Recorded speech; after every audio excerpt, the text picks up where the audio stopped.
everybody, welcome to a new video. My name is Michelle and in this video I'm going to give you some translated book recommendations. And not just any kind of translated book recommendations, I'm going to specifically recommend you some books that were originally written in Dutch but that are translated into English. So for those of you who don't know, I am Dutch, I live in the Netherlands. Dutch is my native language. English is my second language, but that means that I can read books both in Dutch and in English. However, I do read English the majority of the time because I just prefer it that way, but there are still a lot of very good Dutch books that were written by Dutch authors and are originally in Dutch. And some of these books have also been translated into English, and I thought it would be a very fun video idea to talk about some books that were written, in my nationality, in my country, and that have been translated into English, so most of you can read them as well. And yeah, that is the idea of this video, some book recommendations of books that have been translated into English but were written into Dutch, and I think I'm just going to get started and give you the book recommendations. The first book on this list you've probably already heard of because I'm pretty sure this is the most popular book that was originally written in Dutch but has been translated into many languages. And that is of course The Diary of Anne Frank. If you maybe do not know who Anne Frank is, she was a teenage girl during the Second World War who was hidden away in a house for a very long time because she was Jewish. But then near the end of the war she was discovered, she and her family, and she was sent to a concentration camp where she died. But during the time that she was hidden away, she maintained a diary, and that diary has been published after the war. This is that diary. In English, I believe it's usually called The Diary of a Young Girl, or maybe just The Diary of Anne Frank. In Dutch, it is called Het Achterhuis, which sort of would translate as the back home, something like that. It is a reference to the name of the part of the house where Anne Frank and her family were hidden. It was called Het Achterhuis. And yeah, of course, this happened in the Netherlands and the diary was originally written in Dutch, but of course has been translated into many different languages and is probably available in all countries. Not all countries maybe, but a lot of countries. I'm not going to talk about this one for too long because I feel like it pretty much describes itself. It is a non-fiction diary of something that really happened, and it's very brutal and very real, and I have read it when I was younger. It has been a while though, but it's a very beautiful, tragic, emotional thing to read because these are the thoughts of a girl of like 14, 15 years old during such a horrible time. So yeah, you've probably heard of this one, but I can still very much recommend it. It's very interesting and very heartbreaking to read. The second book I would like to recommend is Summer Brother by Jaap Robbe. Originally in Dutch, this book is called Zomervacht, which would translate as Summer Fur, which is, Summer Brother is probably a better title if you hear the premise. This book is about a young boy named Brian. He's 13 years old and he lives with his not very good father in like a trailer park. His older brother Lucien is very severely disabled both physically and mentally and lives in an institution. But then the institution is going to close one summer for reconstruction, and Brian's dad offers to take in Lucien because of the money that he's promised if he would do that. But in reality it all falls on Brian's shoulders to care for his disabled brother, which is very difficult for him because Lucien does not speak. He has a lot of disabilities, but they form a bond throughout the summer, and it's about that, and it's about their history as brothers as well and their family. So I read this one in Dutch I think about 2 years ago, and it very much left an impression on me because much of the story is just so sad and tragic. It is very easy to feel for Brian because the situation that he's put in is not something a 13-year-old child is supposed to do, and it is also very easy to get upset with the father because he is not a capable father by any means. It is a beautiful and tragic story. I think it was very well written. It is very much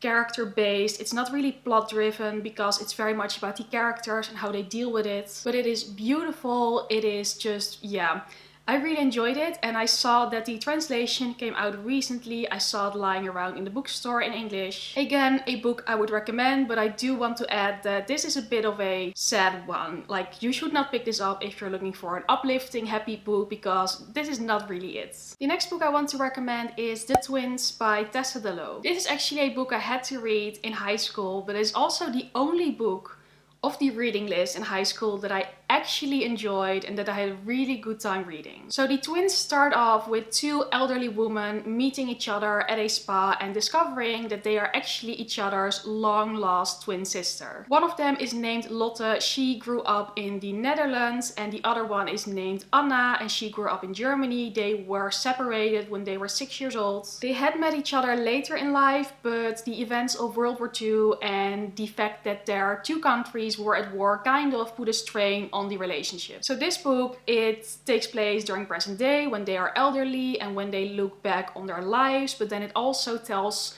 everything that happened throughout their lives and how they had very different upbringings after they were separated. It is a beautiful story. It is historical fiction for the most part.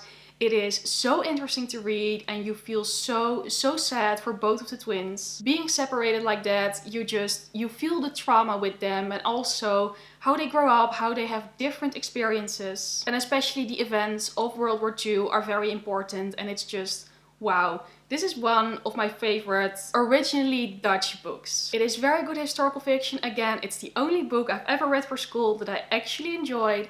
And I can very much recommend it again, because especially if you love historical fiction, you love stories that take place over a longer time span, you know, about two women who grow up from children to elderly women. It is just an adventure and much is happening, and that is why it is a very good book. And now that I'm talking about it, I actually want to reread it again. The next recommendation is actually a middle grade book. It is a classic amongst Dutch people, and in English it is called The Cat Who Came In Through the Roof by Annie M. G. Schmid. But in the Netherlands it is known as Minus, and it's a classic. It's just wonderful. Annie M. G. Schmid in general is like a very popular middle grade author who has written many books that have shaped many childhoods throughout the Netherlands. So The Cat Who Came In Off the Roof is about a young woman who is named Minou. In Dutch she's called Minouche, but in English I believe the names are changed slightly. And the remarkable thing about her is that she wasn't always a woman, she was actually a cat. But somehow,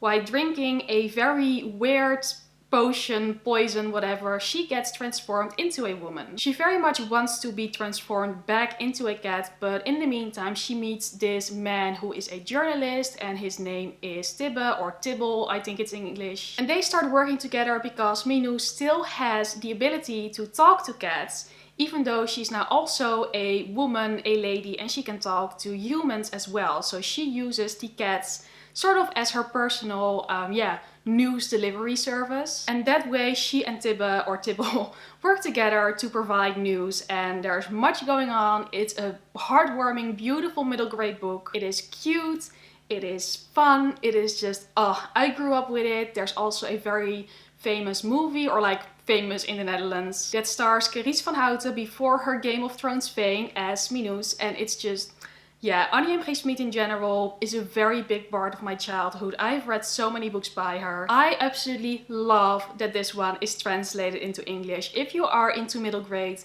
please give it a read. It is so fun. It has all the amazing middle grade qualities that you could be looking for. So yeah, lots of fun, and definitely a book from my childhood. And then the final book I'm going to recommend is actually a psychological thriller, and it's called The Reunion by Simone van der Vlugt. Simone van der Vlugt is one of my favorite Dutch authors. She writes historical fiction and thrillers, and I always really enjoy them. The Reunion, or just De Reunie as it's called in the Netherlands, is about a young woman named Sabine. There's going to be a high school reunion for Sabine, but that makes her think back to her experience in high school and about her former best friend who was named Isabel, who disappeared mysteriously. And Sabine is starting to wonder if she might know more about the disappearance than she initially thought. Again, there is much that is happening. It's very much a thriller. There are like twists and turns, and it's exciting and thrilling. It is definitely a book that I enjoyed very much to read. I think the last time that I read it,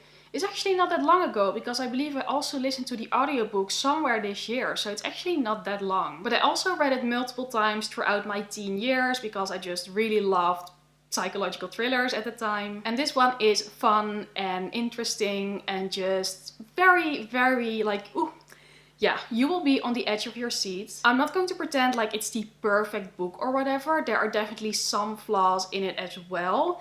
But if you can just, I feel like this book is best if you read it when you're just looking for like a fun thriller and like things going around and mysteries, disappearances. And again, it is one of the few books by Simone van der Vlugt that is actually translated into English, which makes it possible for you to read as well. That was pretty much it for my translated book recommendations. I really hope you maybe like this and that now maybe you're interested to read some of these books. I think I forgot to mention at the beginning, but I will leave links to all of the English versions of these books down below in the description box, so you can give it a look there and check it out and see if it's available near you. Again, I think it is definitely a lot of fun to read books from different countries and see sort of like different writing styles. And yeah, please let me know if you're ever going to pick up one of these books and let me know what you think of them. I would love to hear. And if you enjoyed this video, then please also give it a thumbs up, give it a like, again, leave a comment. If you haven't read any of these books, or if you aren't planning to read any of these books, then please let me know